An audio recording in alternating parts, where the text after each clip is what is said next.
இன்று கோயில் மூத்த திருப்பதிகத்தில் 4வது பாடல் பார்க்கும் பெரும்பேற்றினை இறைவன் அளித்துள்ளான்.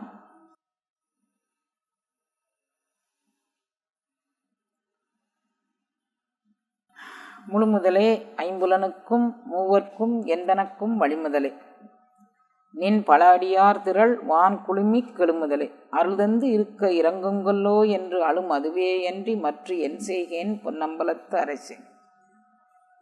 வழக்கமாக நாம் இந்த பகுதியில் பார்க்கக்கூடிய ஒரு வரலாற்றை தான் மீண்டும் மீண்டும் இதில் பார்க்குறோம். என்ன வரலாறுனா, இறைவன் கருணை வடிவான இறைவன் மணிவாசக பெருந்தகைக்கு காட்டாதனை எல்லாம் காட்டி தாழ் தாமரை காட்டி நாட்டார் நகை செய்ய அவர் மேலே வீடெய்த ஒரு அருட்கருணையை செய்தார். அந்த அருட்திறத்தில் மூழ்கி அந்த அருட்பொய்கையில் குடைந்து அருள் நீராடிய மணிவாசக பெருந்தகை ஒரு காலகட்டத்தில் அவரை விட்டு பிரிஞ்சிட்டார். அப்போ நான் பிரிந்ததற்கான காரணம், என்கிட்ட ஞானம் இல்லை, பக்தி இல்லை, வைராக்கியம் இல்லை. நான் எந்த வகை செய்தால் மீண்டும் இத்தனையும் நான் பெற முடியும் அப்படின்னு சொல்லி அவர் ஏங்குறார். அந்த வகை நான் எந்த வகை செய்தால் அழும் அதுவே அன்றி, அவனுக்காக வேண்டி அழுதால் உன்னை பெறலாமா? யானையே போய், என் நெஞ்சம் போய், என் அன்பும் போய். ஏன்னா இதை நான் மெய்யாக இருந்து, என் நெஞ்சம் மெய்யாக இருந்து, என் அன்பும் மெய்யாக இருந்திருந்தால் உன்னை பிரிஞ்சிருக்க மாட்டேன். எங்கேயோ ஒரு மூலையில் ஏதோ ஒரு துகள் என்னோடு ஒட்டி கொண்டிருந்து என்னை பொய்யனாக்கியது, என் அன்பை பொய்யனாக்கியது, என் நெஞ்சை பொய்யனாக்கியது. மீண்டும் உன்னை பிரிந்து இந்த உலகத்தில் வாழ்ந்து கொண்டிருக்கிறேன். இந்த உலக நினைவுகள் என்னை வாட்டி கொண்டிருக்கின்றன. நான் உன்னோடு இருந்தபோது எப்படி இருந்தேன்னா, என்னை நான் என்பது அறியேன், பகல் இரவாவது அறியேன். அது மாதிரி ஒரு நிலையில் இருந்தேன். மனவாசகம் கடந்தான், என்னை மத்த உன்மத்தனாக்கினான் அப்படின்னு சொல்கிறாரு. அந்த மத்த நிலையும் உன்மத்த நிலையும் என்னன்னு தெரியாமல், அறிவு இருக்கிற நிலை என்ன, அறிவு மயங்கிய நிலை என்ன, எதுவுமே தெரியாமல் நான் இருந்தேன். அப்படி இருந்த என்னை இறைவன் மீண்டும் இந்த சரீர சம்பந்தமான, இந்த உடல் சம்பந்தமான, உயிர் சம்பந்தமான தொல்லைகளுக்கு ஆட்படுத்தி என்னுடைய நினைவுகளில் புற உலக சிந்தனைகள் புகுந்து விட்டது. நான் சிந்தனையற்ற ஒரு இடத்தில் இருந்தேன். சிந்தனை இல்லாத இடத்தில் இருந்தபோது சிந்தனை அங்கே கிடையாது. அப்போ சிந்தனை இல்லாத இடத்துல அவர் எப்படி இருந்திருக்காருன்னு தெரிஞ்சிருக்காது. இப்போ அதுதான் திருப்படையாட்சி முழுதும் சொல்லக்கூடிய ஃபுல்லாக அனுபவம் என்ன, அருள் அனுபவம் என்னன்னா, படையாட்சி சொல்லும் அருள் அனுபவத்தில் எதுவும் கிடையாது. நான் இறைவனுடைய அடிப்பேறு, அவனுடைய திருவடி என் தலையில் தலைக்கணும்னு நினச்சி வேண்டினேன், அது வேண்டினேன், இது வேண்டினேன். ஆனால் எனக்கு எதுவுமே தேவையில்லை. ஏன்னா நான் அதில் முழுகிட்டேன். இப்போ நீங்கள் ஒரு சாதாரணமாக மாயை சம்பந்தம் இல்லாது நீங்கள் ஒரு அருள் துரிய, அதாவது சொப்பன நிலை, சுளுத்தி நிலை, துரிய நிலை அப்படின்னு சொல்லுவாங்க. சொப்பன நினைவு நிலைங்கிறது நம்ம இப்போ எல்லாருமா பேசிட்டு நடந்துட்டு நம்ம அன்றாட காரியங்களை செஞ்சிட்ருக்குறோம். அது நனவு நிலை. கனவு நிலைனா தூங்கும்போது உள்ள நிலை. தூக்கத்தில் ஒரு கனவு வருது, நான் எங்கேயோ திருநெல்வேலி போகிற மாதிரி, தென்காசி போகிற மாதிரி, ஒரு மீட்டிங் பேசுகிற மாதிரி, அந்த மாதிரி ஒரு கனவு. அது நனவு நிலை வேற, கனவு நிலை வேற. இதில் நல்ல தூக்க நிலை. அப்போ அந்த தூக்க நிலையில் மிக ஆழ்ந்து நம்ம தூங்கிடுறோம். தூங்கும்போது நம்ம மிக ஆழ்ந்து தூங்கி கொண்டிருக்கிறோம் அப்படின்னு சொன்னால் அது ஆழ்ந்த தூக்கம் இல்லை. தூங்கி எழுந்த பிறகு நான் நன்றாக தூங்கினேன் அப்படின்னு நினைக்கும்போது, அந்த தூக்கத்தில் நம்ம நன்றாக தூங்கினோம்னா எப்படி தெரியுது அப்படின்னா, அது ஒரு உணர்வில் தெரிகின்றதே தவிர தூங்கும்போது எப்படி தூங்கணுங்க தெரியல. மயக்க சம்பந்தமாக, மருள் மாயை சம்பந்தமாக உண்டான தூக்கம் நம்மளை நன்றாக தூங்கியதாக நினைக்க வைத்தது. அப்போ இந்த மாயை சம்பந்தப்பட்ட தூக்கமே நன்றாக தூங்கியது அப்படின்னு நினைக்க வச்சிருச்சுன்னா, மாயை கடந்த அருள் அனுபவத்தில் தோயும் ஒரு உயிர் அந்த அருள் அனுபவத்தை நினச்சிக்கிட்டா இருக்கும், அதில் முழுசு இல்லாமல் அப்படியே போயிடும். அப்போ அருள் அனுபவத்தில் தோய்ந்த உயிர் அருள் அனுபவ நிலையை கடந்து அப்படியே இல்லாமல், ஒன்றும் இல்லாமல் அதில் கரைந்து போன பிறகு அங்கே உன்னுடைய திருவடி என் தலையில் தலைப்பன அப்படின்னு நான் கேட்டேனே, திருக்களுக்குன்ற அனுபவம் வேணும்னு கேட்டேனே, நான் அது வேணும்னு கேட்டேனே, இது வேணும்னு கேட்டேனே அப்படின்னு சொன்னால், எதுவும் வேண்டாத அனுபவத்துக்கு நம்ம போயிட்டோம். முதல்ல கேட்கும்போது நான் வேற எனது வேற தனித்தனியாக நின்றுது. அப்போ நான் எனதுங்கிறது நிற்கும்போது எனக்கு ஒன்று அருள் அனுபவம் வேணும். அப்போ நிறைய நான் இருந்தது, எனக்கு நிறைய புஸ்தகம் படிக்க முடிஞ்சிச்சு. எல்லா அருளாளர்களையும் நம்ம படித்தோம். திருமந்திரத்தை படித்தோம், தாய்மானவரை படித்தோம், வள்ளல் பெருமானாரை படித்தோம், மணிவாசகரை படித்தோம். எல்லாரையும் படித்த போது நான் இருந்தது என்னிடம். நான் இருந்த உடனே என்னுடைய அறிவு விருத்திக்காக வேண்டி, அது என்னுடைய அனுபவத்திற்காக வேண்டி படிக்கலை. என்னுடைய அறிவு விருத்தி, நான் திருவாசகத்தை தெரிந்து கொள்ள வேண்டும், மணிவாசகரை தெரிந்து கொள்ள வேண்டும், தாய்மானவரை தெரிந்து கொள்ள வேண்டும், வள்ளல் பெருமானாரை தெரிந்து கொள்ள வேண்டும்ங்கிறதுக்கு என்னுடைய அறிவு வளர்ச்சிக்காக வேண்டியும் என்னுடைய அறிவை விருத்தி பண்ணி கொள்வதற்காக வேண்டி நான் இதில் தடம் படித்தேன். தடம் பதித்த பிறகு ஒரு தாய்மான சுவாமிகள் பாட்டில், நான் அந்த பாட்டை அடிக்கடி மேற்கோள் அவங்களுக்கு சொல்வேன். தானான தன்மையுமே ஆன ஒன்றை அல்லாது மற்றொன்றை தலையெடுக்க ஒட்டாது. தலையெடுத்து ஆங்கே போனாலும் தலையெடுக்க ஒட்டாதங்க. தானான தன்மையந்தான் இருந்தது. அந்த தானான தன்மையத்தை தவிர வேற எதுவுமே தலையெடுக்க ஒட்டாது. தலையெடுத்து ஆங்கே போனாலும் கற்பூர தீபம் போல் போய் ஒழிக்கும். அது எல்லாம் கரைஞ்சிரும். அந்த இடத்துல எதுவும் மீதம் இருக்காது. அப்போ நாம் நம்ம இந்த அறிவுக்காக வேண்டி படிக்கும்போது அந்த அறிவே முதல்ல மொழி வளர்ச்சிக்கு மொழியை தெரிந்து கொள்வோம்னு படித்தோம். அப்புறம் மொழியில் பாடலை தெரிந்து கொள்வோம்னு படித்தோம். பாடலில் பொருளை தெரிந்து கொள்வோம்னு படித்தோம். பொருள் உணர்வை தந்தது, உணர்வு அனுபவத்தை தந்தது. அந்த அனுபவம் என்ன அனுபவத்தை தந்ததுன்னா, இந்த அனுபவத்துக்குள்ளே மூழ்கினால் அது சும்மா இருக்கலாம். எல்லா மர என்னை இழந்த நலம் சொல்லா, எல்லாம் அற்று போய் நம்மளையும் இழந்து போய் ஒரு மோன மௌனத்தில் நம்ம இருக்கலாம் அப்படிங்கிறது இந்த பாடல்கள் நமக்கு தந்தது. இப்போ ஒரு பாடலுக்கு இந்த பாடல் வேற யாராவது இதே அனுபவத்தில் பாடியிருக்கிறார்களான்னா அப்படியே தொட்டு தொட்டு நம்ம அறிவு வளர்ச்சிக்காக வேண்டி இப்படி மாதிரி உங்களுக்கு நான் விளக்கம் சொல்லுவேனோ, இந்த திருவாசகத்துக்கு இப்படி விளக்கம் பொருள் இருக்குது அப்படிங்கிறதுக்காக வேண்டியே படிக்கலை. அந்த மொழிப்பற்று காரணமாக திருவாசகத்தை தெரிந்து கொள்ள வேண்டும்னா அதில் போய் அப்படியே போய் பொருள் பற்று போய், அப்புறம் அந்த பொருள் பற்று உணர்வு பற்றை பற்றி, அந்த உணர்வு பற்று அனுபவ பற்றை பற்றி, அந்த அனுபவம் ஒரு மோன ஞான அனுபவத்தில் மூழ்கியது. அந்த மோன ஞான அனுபவத்தில் மூழ்கும் உயிர் எல்லாம் மர நிற்கும். அப்போ எல்லாம் மர நான் என்பது போய் எனது என்பது போய் எல்லாம் போன பிறகு நாம் ஒரு மிச்சம் இருக்கிற மிச்சவாடு என்ன இருக்குன்னா, அவனோடு அவனாய் அப்பில் உப்பாக கரைந்து விடுவோம். உப்பு போய் அப்பில் போய் முழுகிச்சுன்னு வச்சுக்கோங்க, என்னாகும்? அப்புன்னா நீர். உப்பு போய் நீருக்குள்ளே போட்டுச்சுன்னா நீரும் இல்லை அந்த உப்பும் இல்லைங்கிற இரண்டும் இல்லாத ஒரு தன்மையில் தண்ணி இருக்கும்.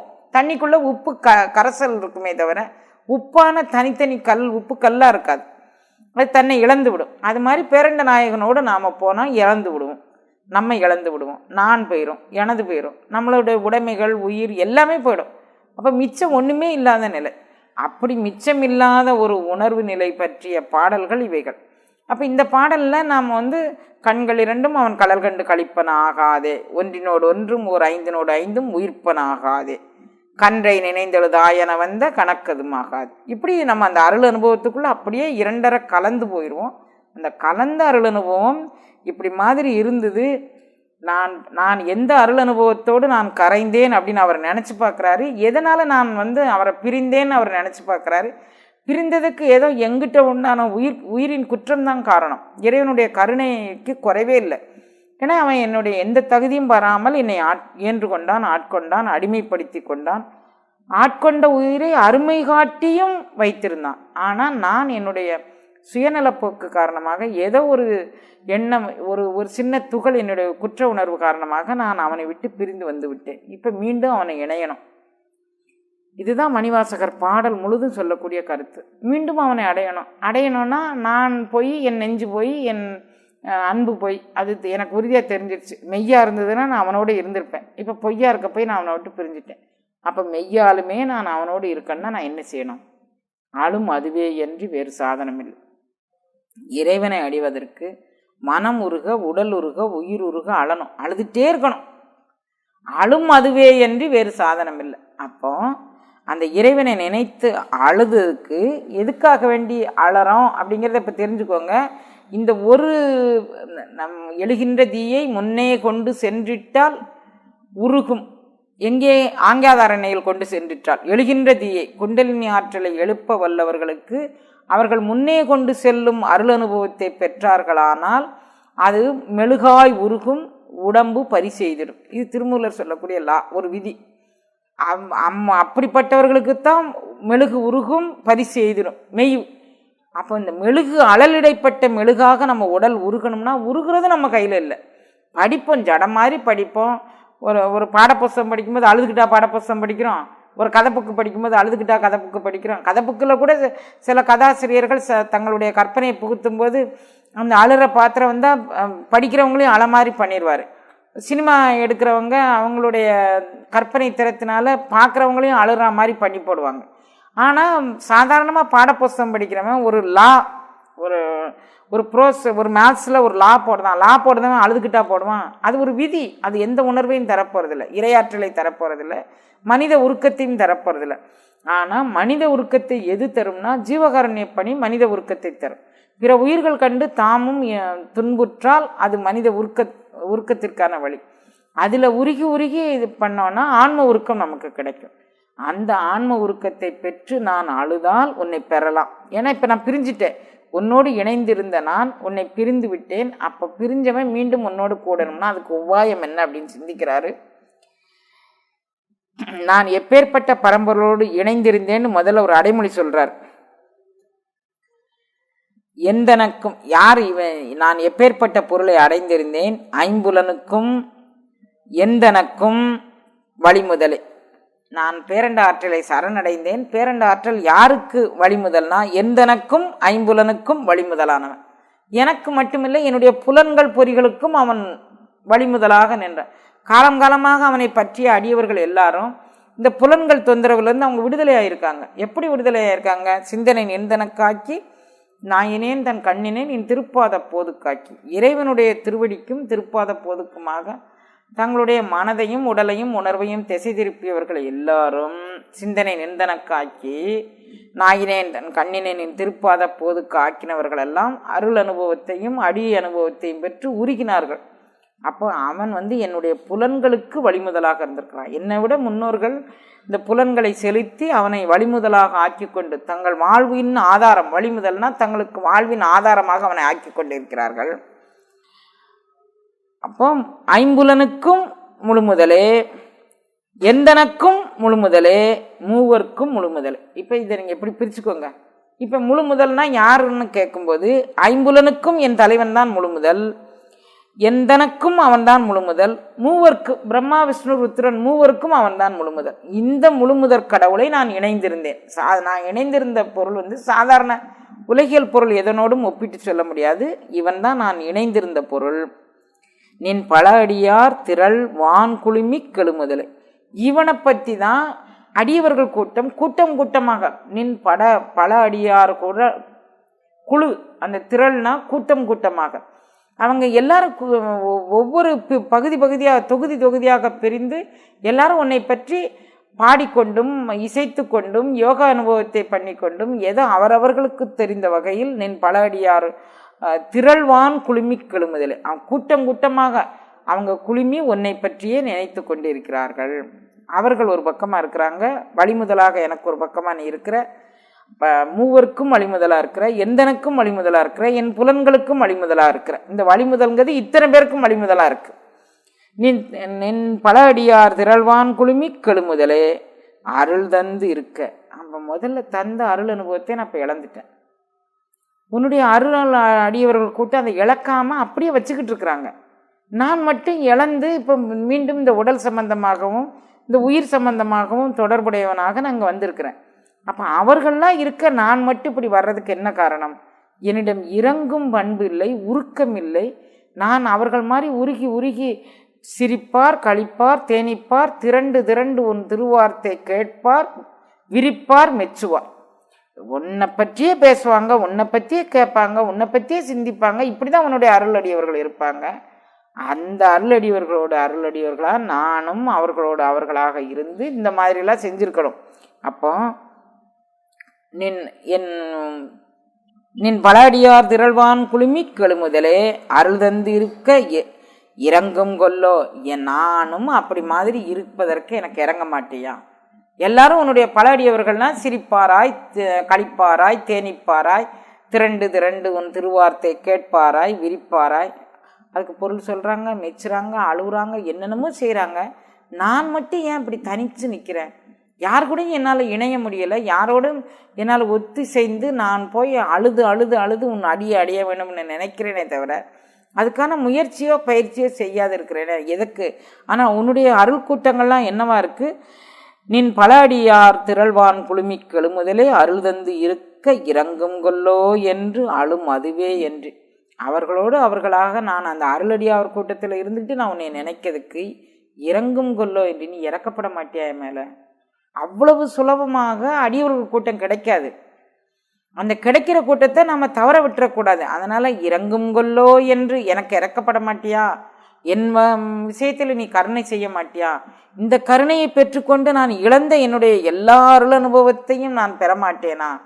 நான் அந்த அடியவர் கூட்டத்தில் சேர்ந்தோம்னா இறந்த எல்லாம் எமக்கே பெறலாம் என்னும் அன்பர் உள்ளம் கறந்து நெல்லா கல்வனே.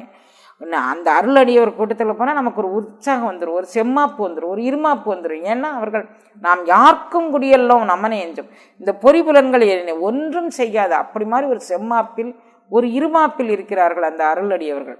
அவர்கள் கூட்டத்தில் போய் நான் சேர்ந்துட்டேன்னா, அவர்கள் அருளில் போய் நான் கலந்துட்டேன்னா, அந்த அருள் வல்லவத்தினால் நானும் என்றைக்கு எனக்கு இறங்கும் கொல்லோன்னு நான் கேட்க வேண்டிய அவசியம் இல்லை. இவர்கள் கூட்டம் இருக்குது, இவர்கள் எந்த வழியை பின்பற்றி போகிறார்களோ அதே வழியை பின்பற்றி நான் இந்த அருள் அனுபவத்தை பெற்று விடுவேன். அதனால் இவர்கள் கூட்டத்தில் நான் சேர்ந்துருவேன் அப்படின்னு. நின் பல அடியார் கூட்டம் திரள் வான்குழுமி கெழுங்கொல்லோ எழுகொல்லோ, நின் பல அடியார் திரள் வான்குழுமி கெழுமுதலே அருள் தந்து இருக்க இறங்குங்கொல்லோ என்று அழும் அதுவே அன்றி மற்ற என் செய்கேன்.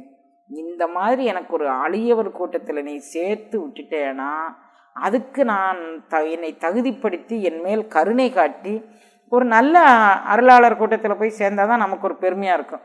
இப்போ நீங்கள் யார் சார்ந்தவர்கள் அப்படின்னா, மணிவாசகர் பெருந்தகை சார்ந்தோன்னா மணிவாசகர் என்றும் இருப்பதான நிறை அனுபவத்தை பெற்றவர். நாம் யாரோ ஒரு ஒன்றுக்கும் பத்தாது, ஏதோ ஒரு அணாவுக்காக வேண்டிய ராமகிருஷ்ண பரமஹம்சர் சொல்வார், அவர்கிட்ட ஒரு அருளாளர் பயிற்சி பெற்றாராம். அவர்கிட்ட பயிற்சி பெற்றுட்டு, சுவாமி நான் போய் தவம் பண்ண போகிறேன் அப்படின்ட்டு போயிட்டாராம் காட்டுக்கு போய் தவம் பண்ண போனால் அவருக்கு சில சித்துக்கள் கை வந்துச்சான். அந்த சித்துக்களில் என்ன அப்படின்னா, நீரில் நடக்கிறது, நெருப்பில் நடக்கிறது, இதெல்லாம் சில சித்துக்களாக.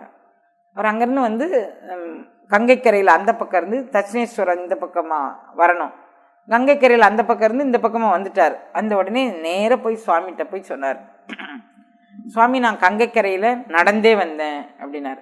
கங்கைக்கரையில் தானே நடந்து வந்தேன்? இல்லை, கங்கை ஆற்றில் நடந்து வந்தேன். எப்படி நடந்து வந்தையா அப்படின்னு சொல்லி கேட்டார். நான் உங்கள்கிட்ட இருந்து பயிற்சி பெற்றுக்கிட்டு இருந்தேன்னா இந்த பயிற்சியை தீவிரமாக்கணும்னு நான் தனியாக காட்டுக்கு போயிட்டேன், மிக தீவிரமான பயிற்சி பெற்றேன். அந்த பயிற்சியின் விளைவாக எனக்கு சில சித்துக்கள் வந்தது. அந்த சித்துக்களை பயன்படுத்தி நான் என்ன பண்ணலான்னு பார்த்தேன். நீரில் நடக்கலான்னு தெரிஞ்சிச்சு, நெருப்பில் நடக்கலான்னு தெரிஞ்சிச்சு. அதனால் நான் அன்றைக்கி நீரில் நடந்து வந்து உங்கள்கிட்ட இந்த செய்தியை சொல்லிட்டு போகணும்னு வந்தேன் அப்படி சொன்னேன். அப்படியாப்பா, எத்தனை ஆண்டு காலம் தவம் பண்ணேன்? 3 ஆண்டு காலம். 3 ஆண்டு காலம் தவம் பண்ணி ஒரணா பெருமான ஒரு சித்தியை பெற்றிருக்கிறேன்.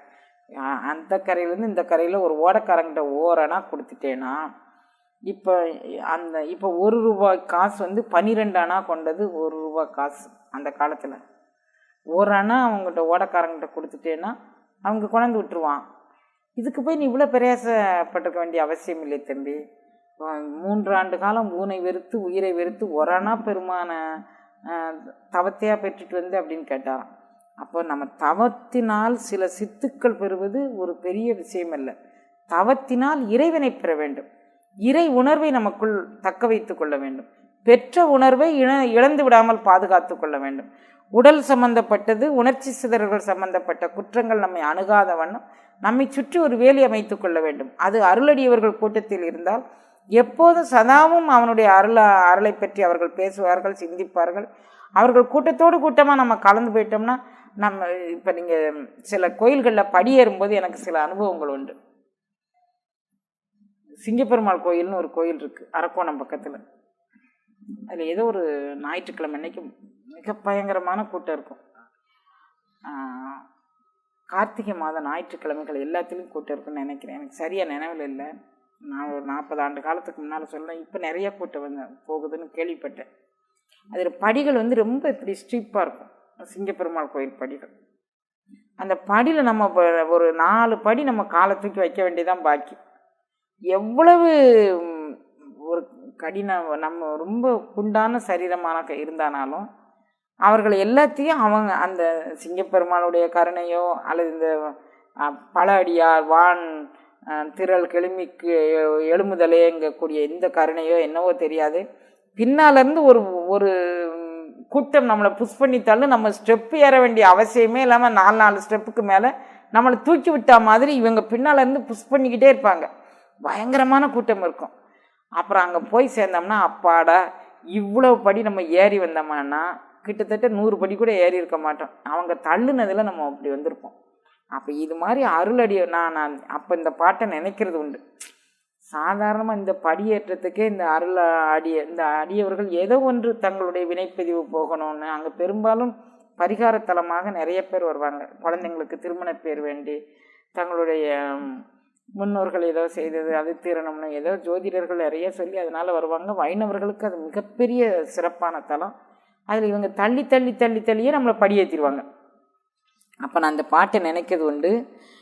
நின் பல அடியார் திரள் வான் குழுமி கெழுமுதலை. நின் பட அடியார் திரள், அந்த கூட்டங்கள் நம்மளை எவ்வளோ பெரிய உயரத்துக்குனாலும் வாந்திரள், அது கொஞ்சம் நெஞ்ச திரள் இல்லை, பெரிய கூட்டம் நம்மளுக்கு எழுப்பி அப்படி நம்ம படியேற்றி மேலே கொண்டுட்டு போயிடுவோம் அப்படின்னு. அப்போ அவங்கெல்லாம் பேசிகிட்டு இருக்கிறாங்க, சிந்திச்சுக்கிட்டு இருக்காங்கன்னு நம்ம அங்கே போயிருந்து புரியுதோ புரியலையோ நம்ம அங்கே போய் கேட்டுக்கிட்டு இருந்தோம்னா ஓ இப்படி ஒரு அனுபவம் இருக்குது, இப்படி ஒரு அருள் இருக்குது, இப்படி ஒரு நிலை இருக்குது அப்படிங்கிறது நமக்கு அனுபவிக்கத்தக்கதாக இறைவன் தரும்போது தரட்டும். குறைஞ்சபட்சம் அதை கேட்கக்கூடிய ஒரு பெரும் வேற்றையும் ஒரு புண்ணியத்தினால் இறைவன் செய்வான்லாம். அதை சொல்கிறார். நின் முழுமுதலே ஐம்புலனுக்கும் மூவர்க்கும் எந்தனக்கும் வழிமுதலே நின் பல அடியார் திரள் வான் குழுமி கெழுமுதலே அருள் தந்து இருக்க இறங்குங்கொல்லோ என்று அழும் அதுவே அன்றி மற்ற என் செய்கேன் பொன்னம்பலத்து அரசே. நீ என்னைக்கு எனக்கு அருள் செய்ய போகிறேன்னு நான் அழுது அது அப்படியே உன்னுடைய திருவடியை சேர்ந்துடலாம். அதுதான் மிக சுலபமானதுன்னு இவருக்கு ஒரு வழி. அதனால் மணிவாசக பெருந்தகையை அழுது அடியடைந்த அன்பர் அப்படின்னு சொல்லுவாங்க. அழுது அடி அடைந்த அன்பர் அப்படின்னு சொல்லுவாங்க. அழுது தான் இவருக்கு சுலபமாக தெரியுது. ஏன்னா இவருக்கு இயல்பாகவே ஜீவகாருண்ய பணி, அந்த ஆன்ம ஒழுக்கம் கடைப்பிடிச்சிருக்கிறாரு, ஜீவகாருண்ய ஒழுக்கம் கடைப்பிடிச்சிருக்காரு.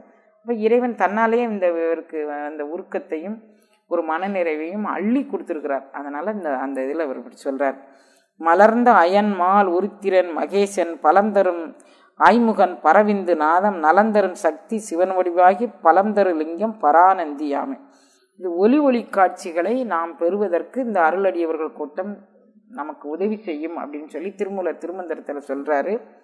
மலர்ந்த அயன் மால் உருத்திரன் மகேசன் பலம் தரும் ஐமுதல் பரவிந்து நாதம் நலம் தரும் சக்தி சிவன் வடிவாகி பலம் தரும் லிங்கம் பரானந்தியாகமே.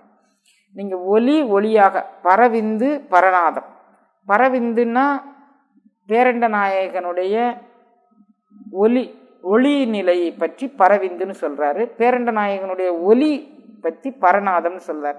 இந்த பரவிந்தும் பரநாதமும் அடையக்கூடிய வழியை இந்த அருளடியவர்கள் எல்லாம் நமக்கு காமிச்சு தருவாங்க. யார்? மலர்ந்த அயன் மால் உருத்திரன் மகேசன் பலந்தரும் ஐமுகன். இவர்கள் எல்லாம் நமக்கு இந்த பரவிந்து நிலையும் பரநாதம் நிலையும் பற்றி நமக்கு அறிவித்து தருவார்கள். அருளடியவர்கள் சாதாக்கிய மண்டலத்தில் உள்ளவர்களே அருளடியவர்கள். அவர்கள் கூட்டத்தில் இவர்களும் இருக்கிறாருன்னு சொன்னாங்கன்னா நாம் மணிவாசகர் நமக்கு அடையாளம் காட்டக்கூடிய சிவம் எப்படிப்பட்டதுன்னு நீங்கள் ஒரு கற்பனை பண்ணி பாருங்கள். அதனால தான் அவர் 3-4 இடத்துல அதை குறிப்பிட்டிருக்கிறாரு. நான் வணங்கக்கூடிய சிவம் அறுவகை சமயத்து அறுவகையோர்க்கும் ஈடுபேராய் நிற்கும் விண்ணோர் மூர்த்தி. இந்த நான் சொல்லக்கூடிய மலர்ந்த அயன் மால் உருத்திரன் மகேசன் இவர்களோடு சொல்லக்கூடியது அல்ல. நான் சொல்லும் சிவன் இவர்களெல்லாம் கடந்த ஒரு அறுவகை சமயத்து, இந்த சமயத்தை சார்ந்த இந்த தலைவர்களுக்கு வீடு பேர் அளிக்கக்கூடியவன் நான் வணங்கும் சிவம் அப்படின்னு சொல்கிறார். அப்போ அந்த அருள் அனுபவத்தை கடந்த அடியவர்களாக சாதாக்கிய மண்டல கூட்டத்தில் சிவபெருமானுடைய அருளடியவர்கள் நிற்கிறார்கள். மணிவாசகர் கூறும் அருளடியவர்கள் நிற்கிறார்கள். இவர்களுக்குன்னு ஒரு தனித்தகுதியை இறைவன் கொடுத்துள்ளான். தன்னை சார்ந்த அருளாளர்களை அழைத்து வந்து தன்னோடு ஐக்கியப்படுத்தக்கூடிய பெருங்கருணை இவன் செய்திருக்கிறான். அதனால் எனக்கு அந்த அருளடியவர்கள் கூட்டத்துக்குள்ளே இருந்து நான் அழக்கூடிய ஒரு தகுதியை எனக்கு தா அப்படின்னு வேண்டிக்கிறார்.